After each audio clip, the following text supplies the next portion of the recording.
भगवान राम ने एक बार पूछा कि लक्ष्मण, तुमने अयोध्या से लेकर लंका तक की यात्रा की, परंतु उस यात्रा में सबसे अधिक आनंद तुम्हें कब आया? लक्ष्मण जी ने कहा कि महाराज, मेरी सबसे बढ़िया यात्रा तो लंका में हुई, और वहां भी तब हुई जब मेघनाथ ने मुझे बाण मार दिया। प्रभु ने हंसकर कहा कि लक्ष्मण, तब तो तुम मूर्छित हो गए थे, उस समय तुम्हारी यात्रा कहाँ हुई थी? तब लक्ष्मण जी ने कहा कि महाराज, उस समय तो सर्वाधिक सुखद यात्रा हुई।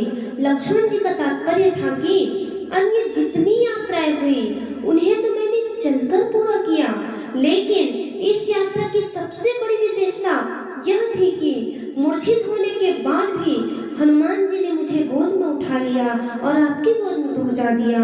तो प्रभु, संत की गोद से लेकर ईश्वर की गोद तक की जो यात्रा थी, जिसमें रंच मात्र कोई पुरुषार्थ नहीं था, उस समय में जितनी धन्यता की अनुभूति हमें हुई वह तो सर्वथा वाणी से परे है।